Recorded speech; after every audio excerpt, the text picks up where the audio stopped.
Hello, welcome to True Hoop with me, Jarod, Hector, and Coach David Thorpe. How are you, sir? Scrambling, how are you? Busy, busy. Um, Last night in the True Hoop chat, uh, lots of notes flying around about LeBron, the Lakers. They then proceeded to lose last night by a bazillion points. Yeah. LeBron looked almost 40 years old, which he is. His numbers were pretty good. His counting numbers are pretty good, and I did a little bit just digging just to see what was what, and he is on track right now, David, for the second lowest EPM of his career, second lowest win shares for 48, second lowest box score plus minus, and second lowest points per game average. Now, in a vacuum, like none of that means a whole lot. I mean, and the lowest numbers will be his rookie year, oddly enough.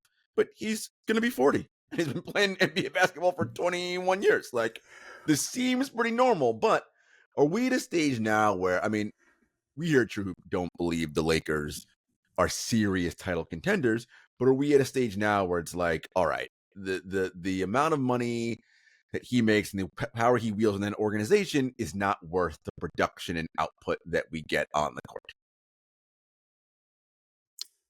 All right, here we go. We have an article coming out today, tomorrow on it. Henry wrote a lot. I wrote some. Boy, there's a lot here. So first of all, my first year working with NBA players was his rookie season. Wow. So I don't know the NBA without LeBron in it.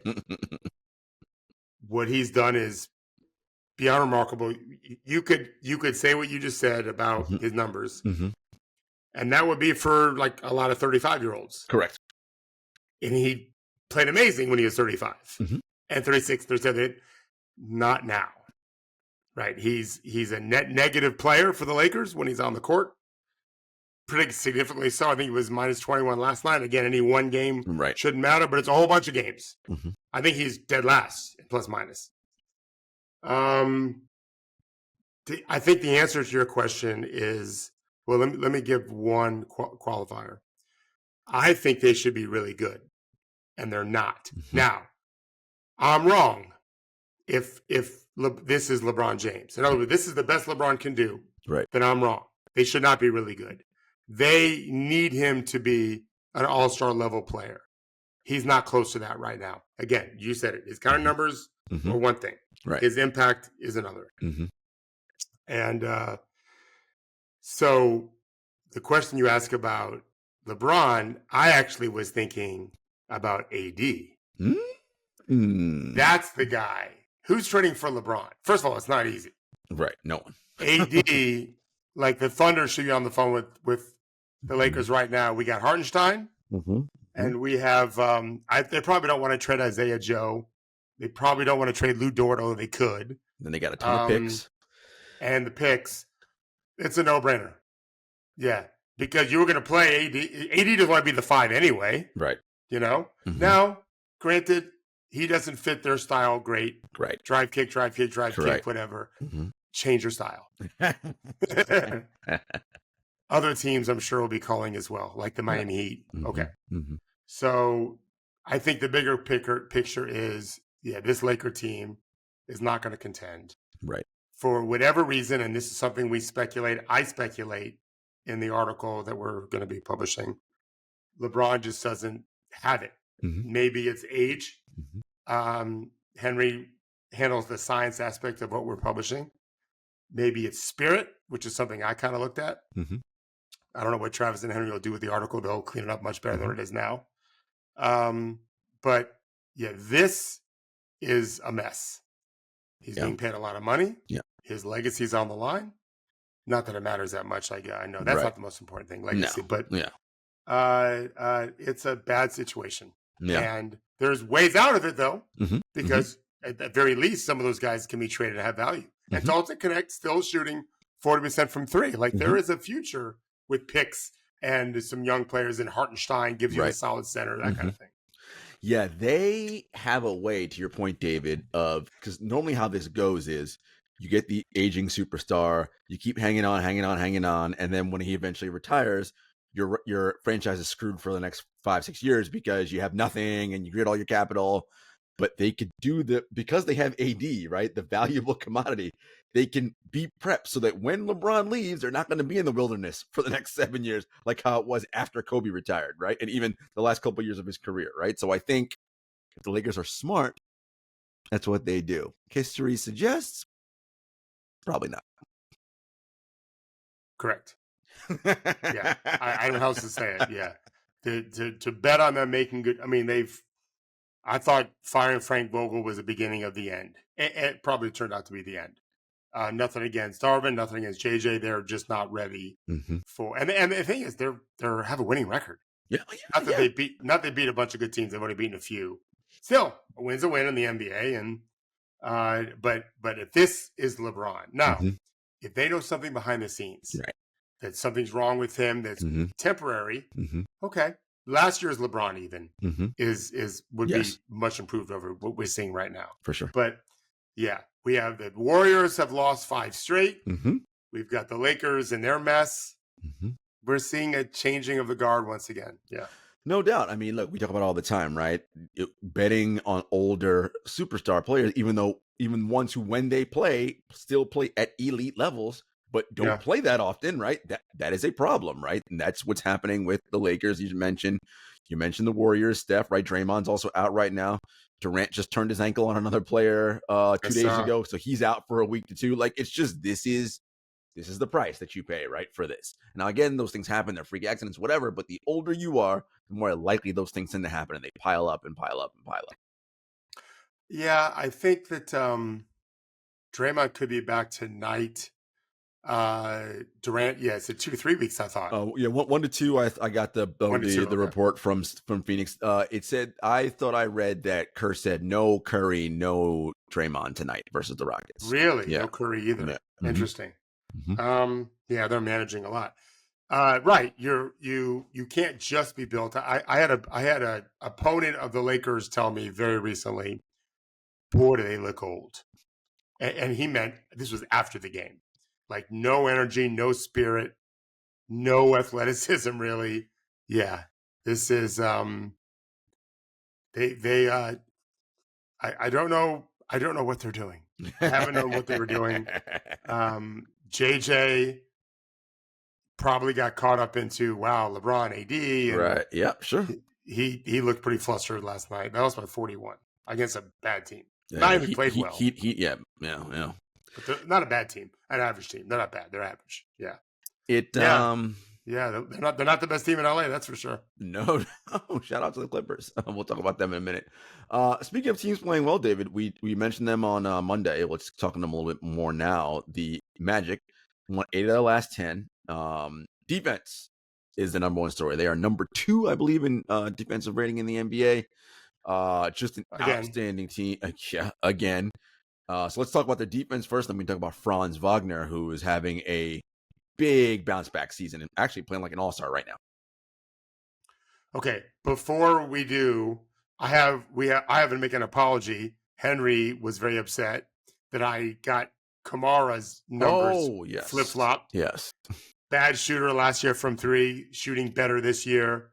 He's higher on him than I am right now, but I'm not even judging. I don't even pay attention to the Blazers. You don't know yet because you don't know what they're doing.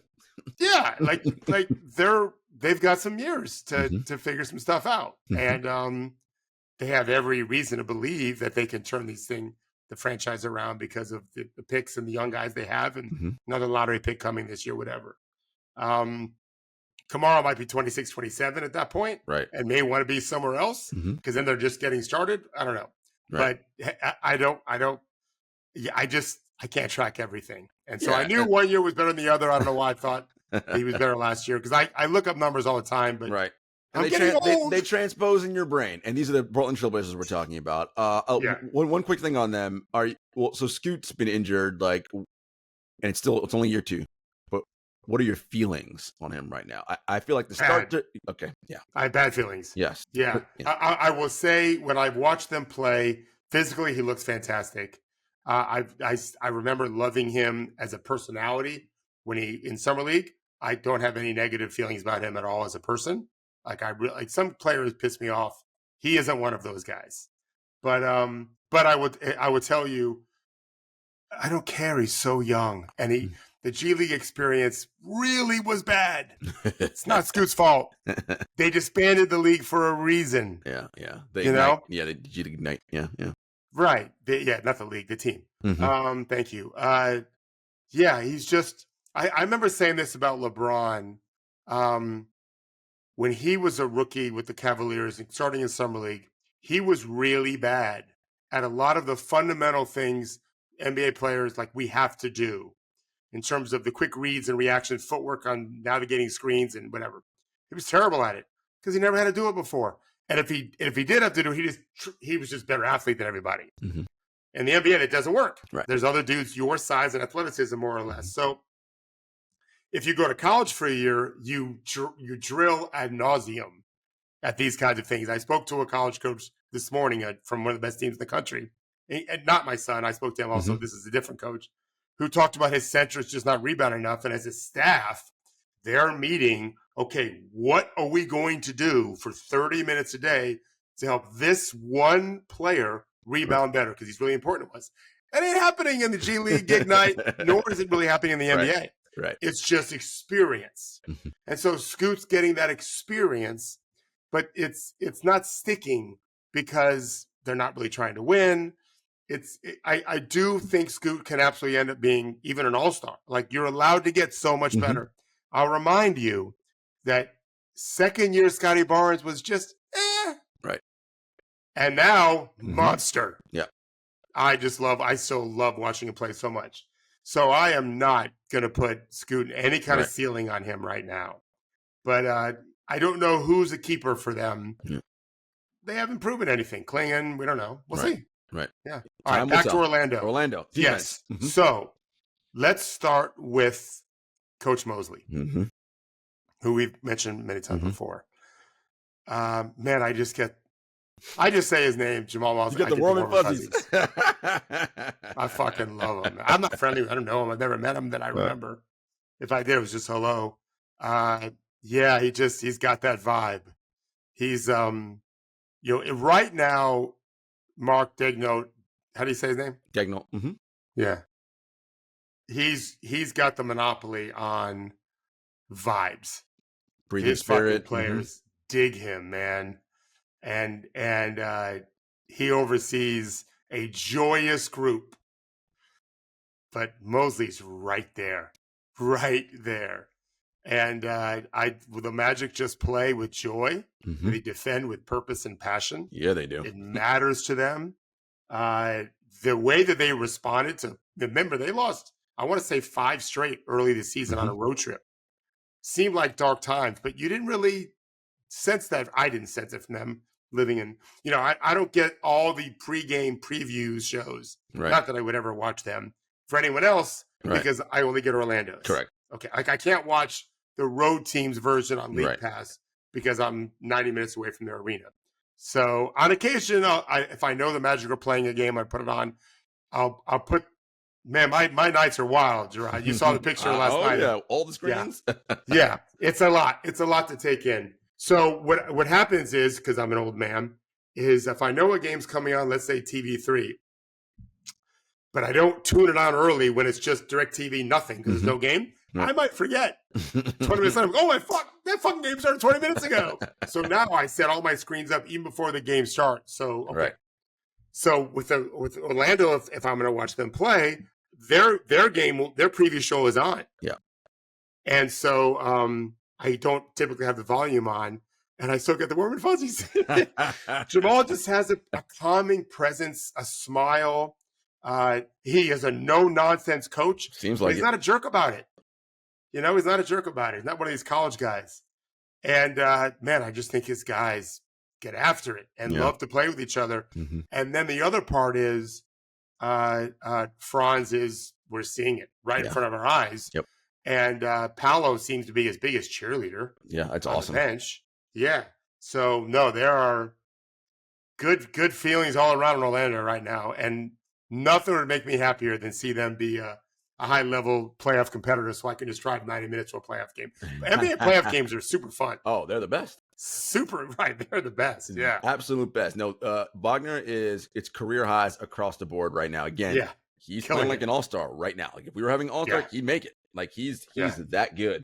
And Yeah. Paolo, I think he could potentially be back before Christmas or by Christmas. And Oh, listen, really? Good. he was playing well to start the season, at least individually. So, if they can figure out a way to Great. get that 2-man tandem going, Yeah. they'll be, look, as someone said, just get their offense to not being the worst in the league, right? That's what I was just going to ask you. I have not looked it up. Have you? Let me look at while we're talking here. Yeah. Where are they offensively now? Let's see. Orlando. They're not top 10. No. They're not 21st. Yeah, so if we can get ourselves to 15th on offense, right? Like with that number 2 defense. Yeah. Because that'll be interesting, David, right? Because there have been teams. Oh, Jarod, you didn't finish the sentence. Cooking with grease, yeah. We gotta have one of those episodes. So we've seen the reverse of that, right? Elite offense and kind of defense has been like middle of the pack, right? And then in the playoffs, teams find a way. I wonder if the reverse can be true. If you can have an elite defense and your offense is sort of middle of the pack, and you somehow find a way in the postseason. That's very interesting. I'm making a note of this. What do you think? Because I hadn't thought about it that way, but it's really good. So just in theory, yes, it should work, right? Because if defense is half the game, then yes, it should 100% work.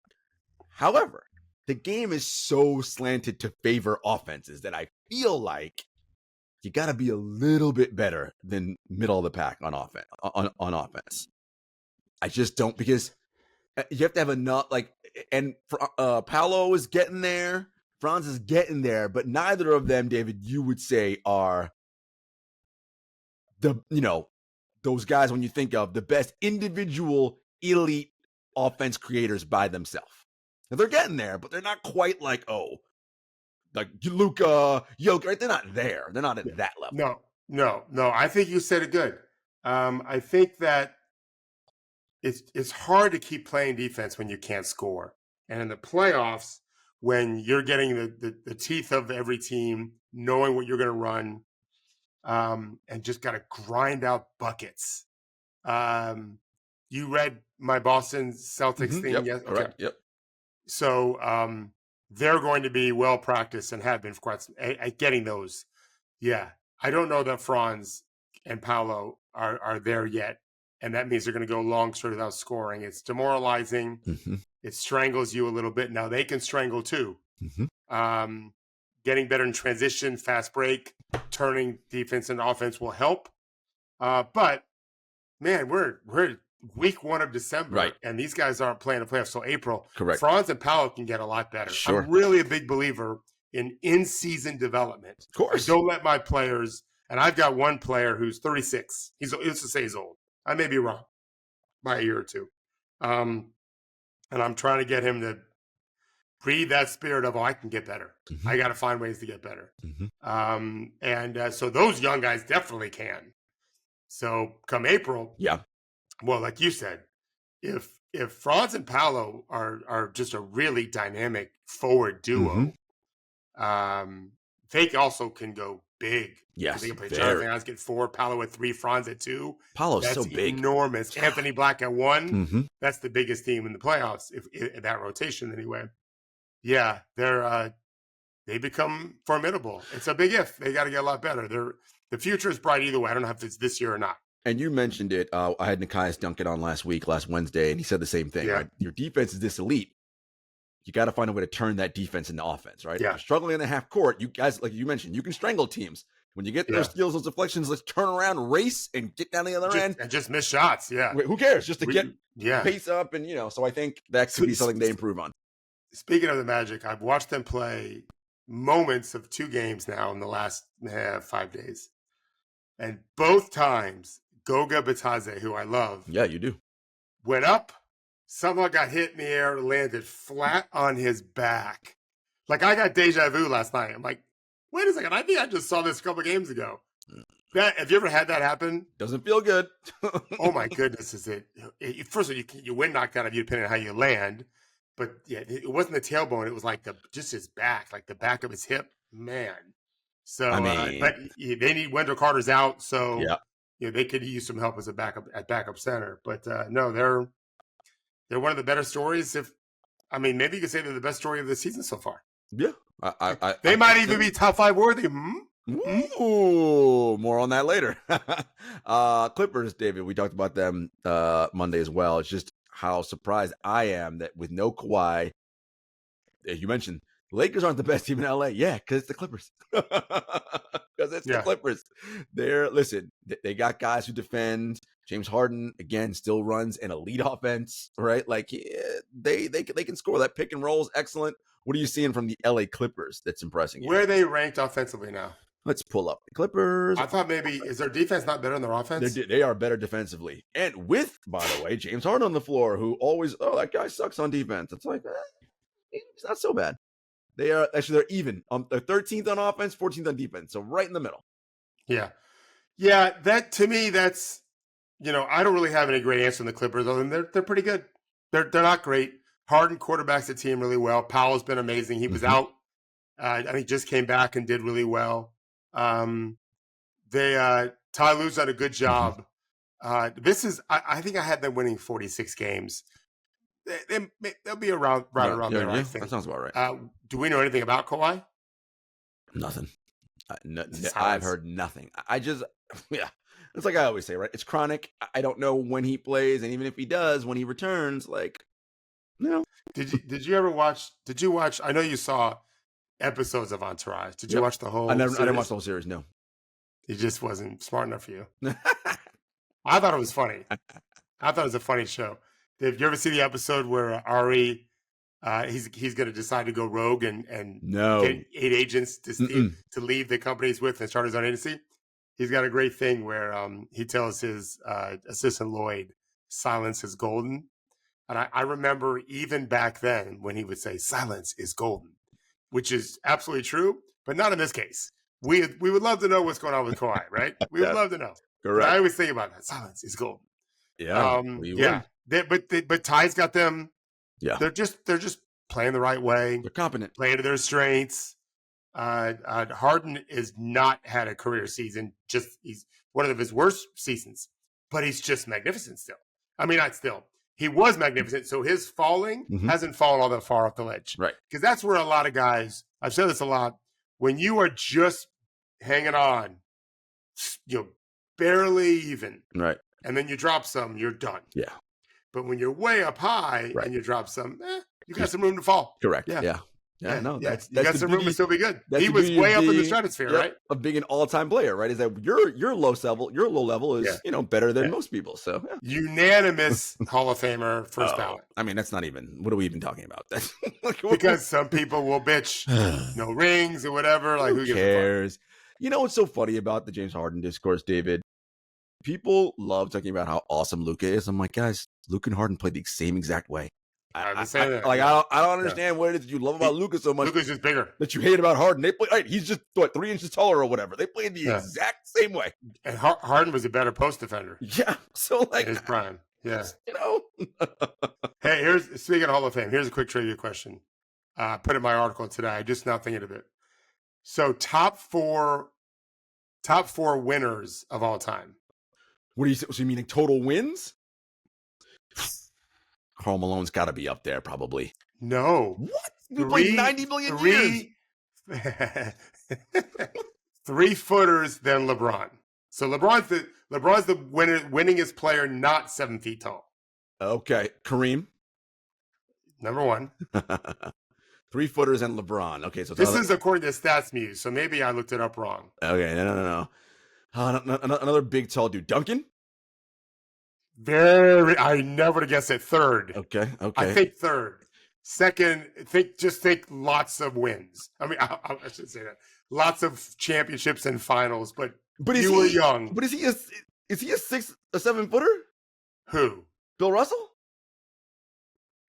Yes, but oh my God, Bill Russell was so tall. Have you ever seen pictures of him? He wasn't 7. Well, how tall? He's not in 2nd place though. But yeah, I think he was 7 feet tall. Yeah, I don't care what they listed him. Did they even have rulers that long back then? I've seen him next to Kareem looking like eye to eye, and he's older than Kareem. Yeah. And he was right there with Kareem. 6'10" is what they have him listed here, but whatever. It doesn't matter. No way. Wilt?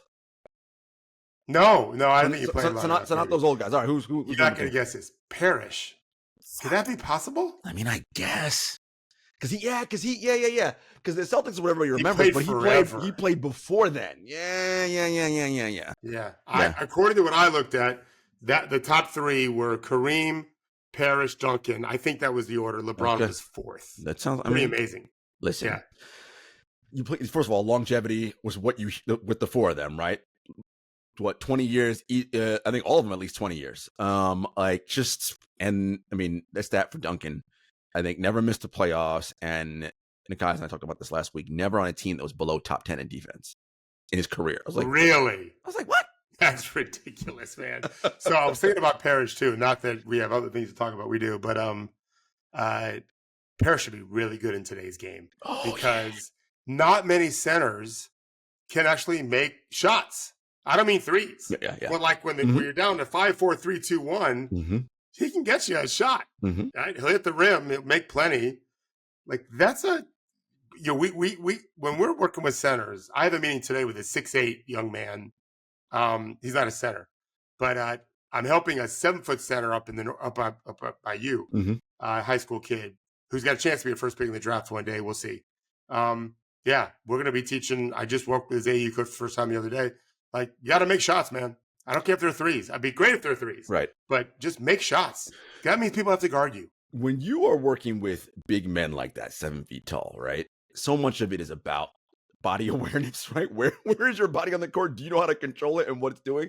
But how are you working with them on their touch around the rim? Because they're so big and so tall, right? It's like, we got to get you to just work on getting those shots up on the rim so they give a chance to fall in.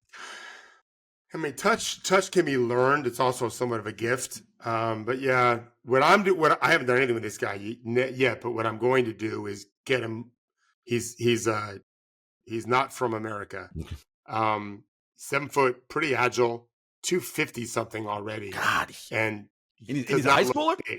Yeah. Good. He's a junior high school and doesn't even look that big. So he's a big, strong guy. And so movement. I think that's a really big thing. Learning how to play up. So not down, but up. Arms always up in the air. Keeping it up when you rebound. Learning to be ambidextrous, both ends. So offensively, finish left hand, finish right hand. Defensively, contest with either hand. I texted a guy this morning who was chasing over a ball screen against a big-time shooter, and I think he contested with the wrong hand, and the guy drilled it. And so I didn't write to the player this morning. It should have been the other hand. I asked him, do you think it should have been? Because I want he's a professional basketball player. I want his opinion on why maybe he didn't do that. But it's good to be able to contest both hands. So, and most big men don't for a long time. Mobley did, and I loved him for it coming out of USC. So, playing up, not just with your upper body, but your lower body, jumping, don't play in your tiptoes, learn to set screens. And then for touch, just a lot of reps. Have you ever heard of the Mikan drill? Of course. Okay, every coach obviously had. There's nothing wrong with it. I have my own set of drills that you would be surprised they call it the Thorpe drills. And they're not quite like there's a Mikan component to it. Of course, there's a variation. It's just a lot of practice keeping the ball really high in the air and just repping, and then making adjustments to why are you missing? Are you missing it short? You're missing it long? You have to put more arc on it. Are you missing it to the side? We have to change how you're finishing with your finger pads. All those kinds of things really matter. But my point is, in today's game, if you can play defense, and they need you on the floor for defense in the NBA, but you can't play offense, you're a problem. Yeah. Because they're just not going to guard you. And now you're off the floor. Yep. Okay. So, Rudy Gobert would have been even better if he could routinely make the 15-footer, which I know everyone said they hate, but at the end of a clock, we just got to get a bucket. Yeah.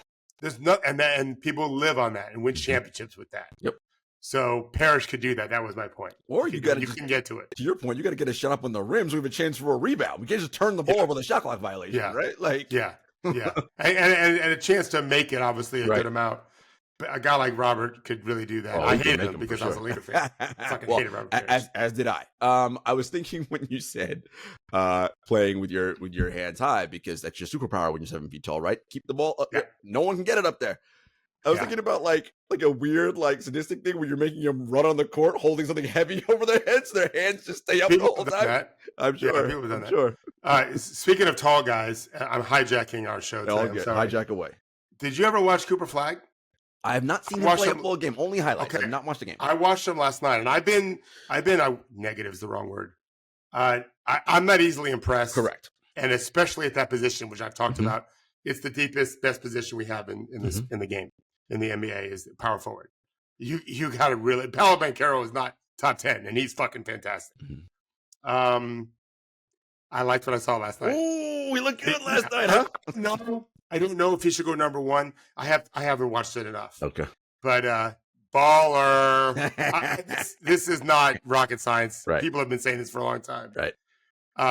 Just God, I had 6 screens, as you know, last night, and I'm texting. But every time, most of the games I was tracking ended, and they were still playing. They played Auburn. Yeah. Who's number 2 in the country? They won. In Duke. Yeah, they won. Yeah, it was a great game. Auburn was blown out early. Duke kind of controlled the rest of the game. Every time I looked up, there was Cooper Flagg making a play. Nice. Simple plays. Okay. Yeah. Okay. Can he really score at the highest levels? I don't know. Okay. I don't love he doesn't seem very quick to me, which is an important thing. He's skilled. He can pass. High level of competitiveness. I call compete level. If you do compete levels on a scale of 1 to 10, it's a 10. Okay. Yeah.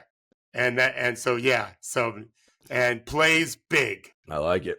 Yeah. I like it. He's got guard skills, but he plays fucking big. Listen. So whoever's been training him, good job, because he's fundamentally sound. That's a good sign. David likes that. All right, folks, we'll be back after a brief commercial break. All right, David. Ja Morant had a quote recently in an article talking about his health and prioritizing it. And I was thinking about, is this the maturation of Ja Morant? So this is Ja talking to ESPN. Sometimes I get knocked out of the air and a foul don't get called. And now I'm out longer than what I'm supposed to be. Sometimes a foul might get called and I still hit the floor. But after the game, you might feel that a little bit. So I just pick and choose, man. Hey, 2 points is 2 points. I get it done. That's all that matters. I was like, 2 points is 2 points. So like, that's a little maturation by Ja Morant, which is a good sign. Everyone's allowed a chance to grow up. Everyone should be allowed the chance to grow up. And he's had some growing up to do. Yes. That's not good for the league because he's really good.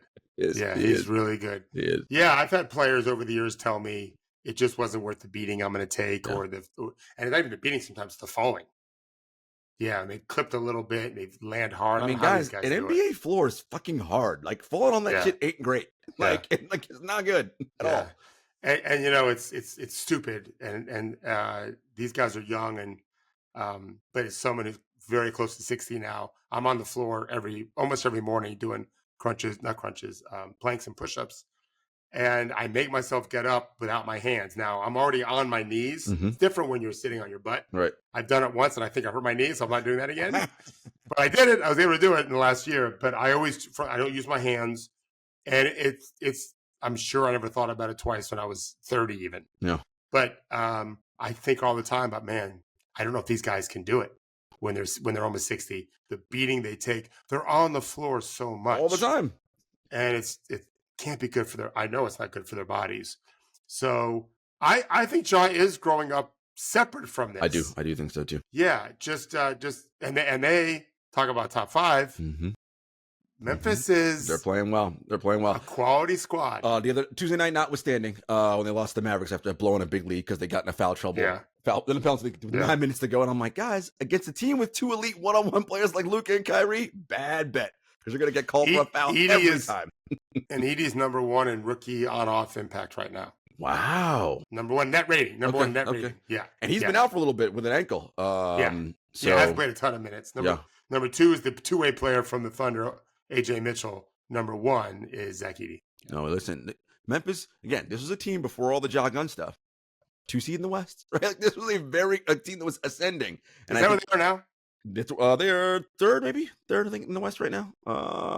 Fourth, somewhere in that range. Yeah, I mean, the West is all jumbled up. Like everybody's within a half game of each other. Oh, it's a long battle with them in Denver, especially. Golden State, Houston. Houston for sure. Yeah, and we know about OKC and all those guys playing really well. Right. NBA Cup, David. So, Mark Daigneault, who we talked about at the top of the show, your favorite coach in the league right now.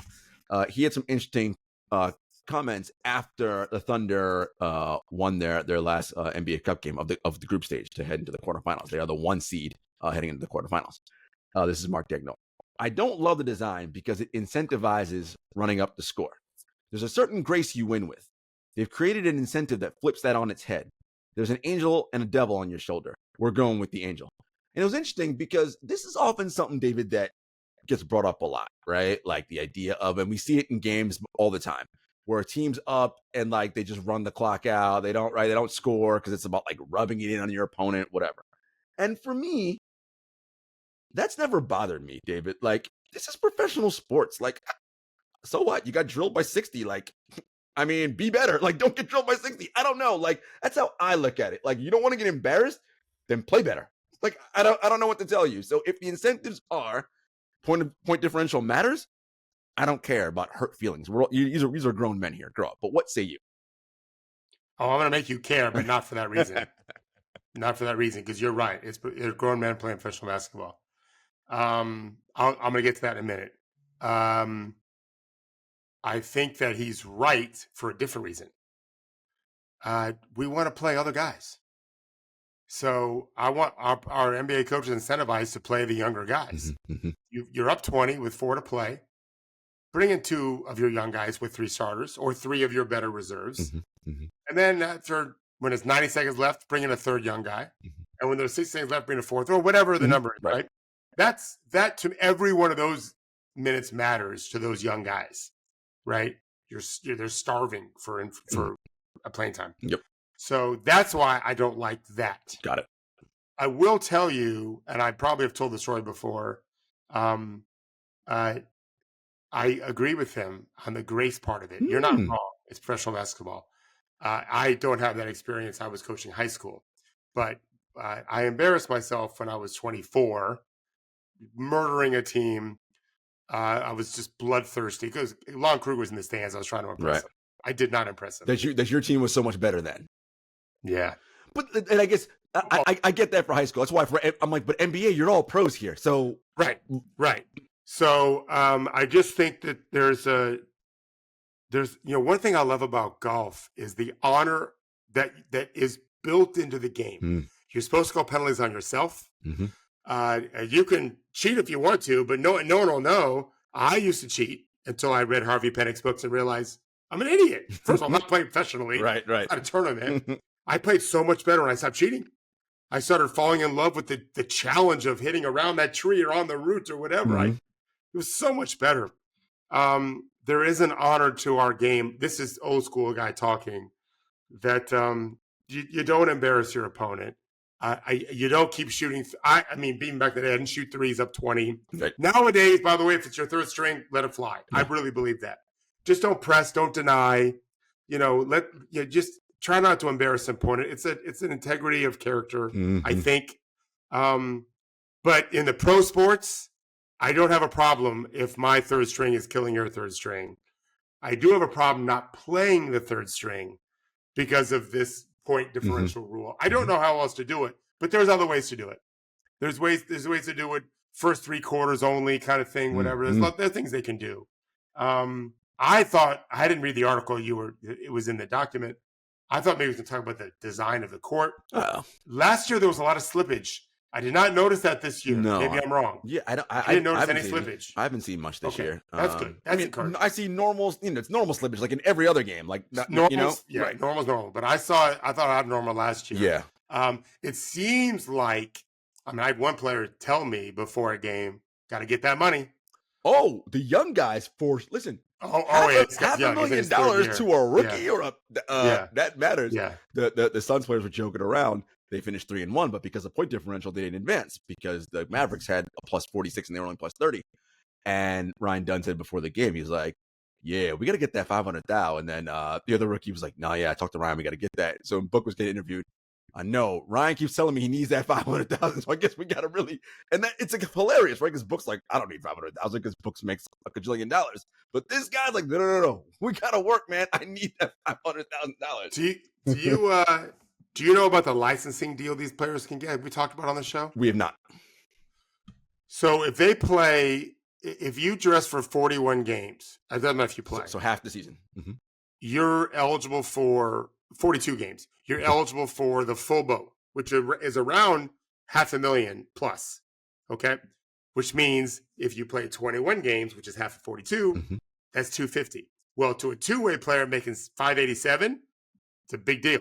Yeah, huge. And so you'll notice some teams dressing two-way guys and never playing them. They're trying to get that young cat some money. Nice. I love that. That's good. Yeah. I like that. I really do like that. Yeah. Because, that's the thing, right? Everyone knows how much freaking Paul George and Joel Embiid and all these guys make. But, like, the rest of that bench, man, like, these dollars matter to them, right? $250,000 or $500,000 is a big fucking deal.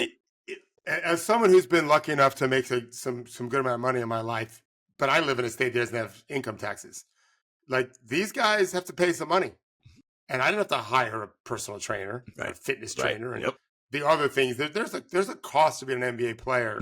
So if you're making $600, but you're having to pay for wherever you live normally, plus the 6 months a year you're living in your city that you're playing as a two-way player for, and you're paying taxes there. And then you also, by the way, you can live full-time in a state that doesn't pay taxes, but you have to pay taxes forever. Correct. Right. Yes. Your accountant has to do that formula. It's not as much of a take-home as you think. Correct. And they can't do this forever. You got that right. So, yeah, anything we need to get them more money, I'm all for. Without question. Really quick, I'm going to run down the quarterfinal matchups for the in-season tournament. So there's a single elimination now, and the winners go to Vegas for the semifinals and finals. So the Magic are at the Bucks. The Hawks are at the Knicks in the East, and in the West, the Mavericks at the Thunder, and the Warriors at the Rockets. I love this for the Rockets. I love for all the teams, but because the Rockets, to me, I'm like, oh, you could be like Indiana last year. This could Houston or Orlando. Yes. This can buoy you the rest of the season. So I'm really going to be rooting for those teams to really have a good showing. Because it's not just like another game. Yes. It's a little bit more intense. It is. That's your point. Listen, we saw it last year. Those, no matter what they tell you, you saw it. I was like, oh, these guys give a shit. Like, they're playing hard. I have no doubt of that. You're 100% right. I mean, the players have told me. It's a big deal. They get excited about cup games. Yeah. Because listen, it's cool. I'm so glad. These are the most competitive people in the world. You tell them they're going to be like, what? Yeah, we're going to compete hard. I get a chance to win a trophy? Done. Yeah. and listen, I'm hijacking the show this time. So on this same subject of the players wanting to do well in the cup and the NBA being innovative, having the cup, a lot of talk on social media, not that I'm on it that much anymore, about how terrible the game is because of all the threes. God. So can I just say something about that? Yeah, go ahead. Get off my lawn part 2. Yeah, what's the problem now? No, I'm the opposite. Yeah, but I understand your point. I am complaining. Like, would you rather them take contested 18-footers and miss? Is that what you're looking at? Or do you prefer elbows to jaws? Like, what are we talking about here? So stupid. The game is fucking beautiful when it's played the right way. The way Boston played last night, I think they read my article. They were moving the ball and everything. They were playing great. Watching OKC play. Oh, great. I mean, Boston shoots 53s a game because they're fucking good. Like, it's an amazing thing to watch. Who wouldn't want to watch? You don't like home run derbies? I don't, but the average baseball person does. Home run derby's super cool. Right. So, I mean, like, what are we doing here, man? The game, when it's played the right way, it's fucking. Nothing's ever been seen like in basketball before. David, people just want to be angry about shit. They just want to yell about stuff, and I'm like, why? Like, okay, if it bothers you that much, then why are you watching that? If you hate it that much, why are you watching it? Yeah. Go do something else. Right. Those are my thoughts. Exactly. Yeah, watch a bunch of guys shucking up contested 18-footers. That's fun. Yeah. A whole lot of fun. And we get plenty of that, too. Plenty of teams shoot that. Plenty of times, yeah. All right, David, top five time. Who's on your 5 line? I'm a little bit weaker than you, so I had to go with a tie. I had to go with one from each conference. Ooh. You want to guess? You went with the Grizzlies and the Magic. Fuck yeah, we were doing this a long time together. Orlando and Memphis, number 5. So because, as people know, I root for Memphis and I'm eternally hard on them, because they did not look good in giving up that lead to Dallas, I said, forget you guys. You're not going to be on my 5 line tonight. So I went 2 from the East on the 5 line, Magic and Knicks. Knicks are on quite a bit of a run here right now, 8 of their last 10. I thought about that, but they didn't make my list. I'm still protesting just how stupid they play all their guys. I mean, listen. Okay. we could have the same 4 now, right? I mean, I'm pretty positive they're going to be the same 4. Rockets on my 4 line. Good, keep going. Thunder on my 3 line. I'm sorry. Same. Celtics, Cavs. Who's 2? Celtics for 2. Cavs 1. Ooh. Just because they won the most recent head-to-head. That's all. Whoever wins the most recent, I just flip-flop them. That's all. Now, unless one of them goes on like an 8-game losing streak, then they're not going to be in the top 5 anymore. But of course. So yeah, I've got Boston. I think Boston's the best team. Yeah, as do I. What they're doing with injuries, whatever. They play Cleveland so close without 2 of their guys, whatever. So hold on. So of my top 6, I've got Boston, Cleveland, Orlando. It's 3-3. 3 East, 3 West. That's good. Yeah. And Denver is okay. We had some concerns about Denver. They had a big win against Golden State with a great 4th quarter. Correct. Nikola Jokic could win his 4th MVP this season. I mean, is it even close? Not right now. I mean, based on if we were doing metrics, he'd win it. Yes, because when he doesn't play, they stink. Literally, they stink. Like they're not good at all. He won't because they're not have enough wins. They're not high enough as of right now. But so that's MVP, right? But he's also the best player. Yes. Again. Yes. Correct. Correct. Listen, we have 2 minutes. Let's do this. Just imagine that. Imagine we're in April and he's doing this and they're a top 4 seed. And Tatum's having a great year and Boston's a 1 or 2 seed. Shea's having an awesome year. OKC's 1. Yeah. Right. SGA for his first, he was amazing. And Luka is going to probably end up being great, whatever. And Giannis, he's on a tear. He sure is. That'd be his 3rd, right? Yes. Right? Yeah, he's 1-2. 1-2, yep. So, but we could be doing this in April, and we could be saying Jokic deserves 4. Like, that puts him in really rare air, doesn't it? It's like 3 people. Kareem, LeBron, and him. That's it. They have 4. And Jordan. Sorry, I forgot Jordan. Yeah, I was going to say, forgot I Jordan. know they're missing. Yeah, those 4. Nope. So, George, how many does LeBron have? 4. Kareem's got 6. Does he really? I believe so. Jordan's got 5. Let's look it up right now. Yep.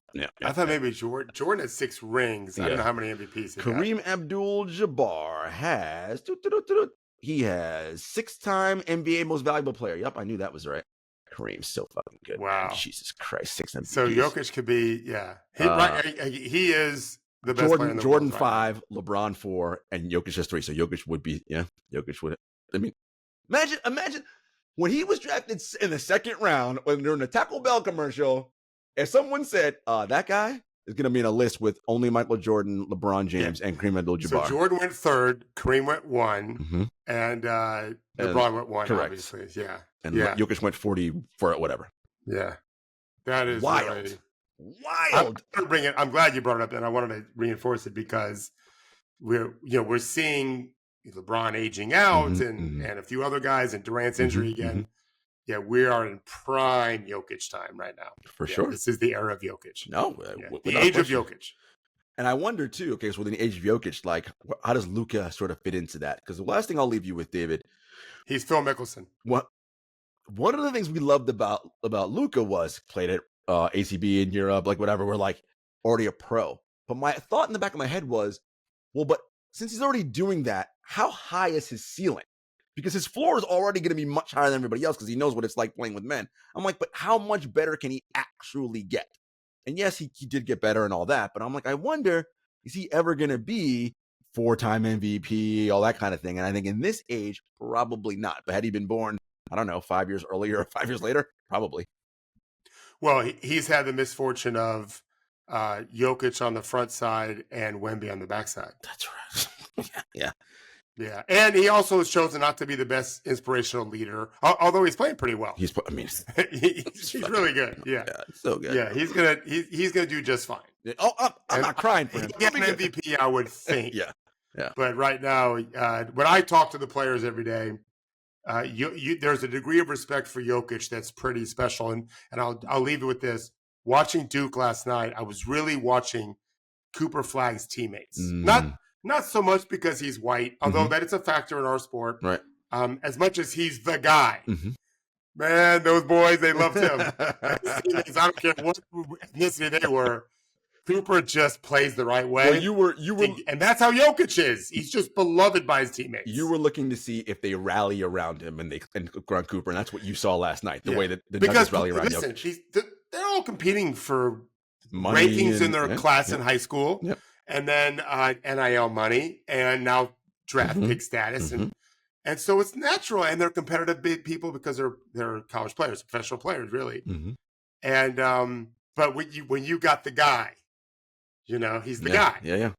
And he wears that crown. I've not been a fan. I've not been a naysayer either. I don't know. Right. I don't care what other people say. Watching last night, they were like, we're kind of touching him, and like they're really happy he's at Duke because he just plays beautiful basketball. He plays so fucking hard, and man, everyone loves that. Well, everyone loves that. I will watch when Duke plays Carolina the first time. That's when I will tune in and watch a full game. Hopefully he's playing and not injured and all that. And Carolina's just okay though. But just because it's a rivalry game and they're gonna get up for it, so I'm gonna like his first ones. I'm like, let me see how he's gonna, how he does in that. And if it's like a huge, he's got something for UNC. I'm sure. Yeah, UNC you gonna not very good this your year? Tar Heel sweater? Maybe I might. All right, folks. If he's not the best player in the class, that's good news. Okay. Because he's going to be, at the very least, a very, very good player. Okay. Very good. Folks, enjoy the weekend, enjoy the basketball, and we'll see you next week. Take care.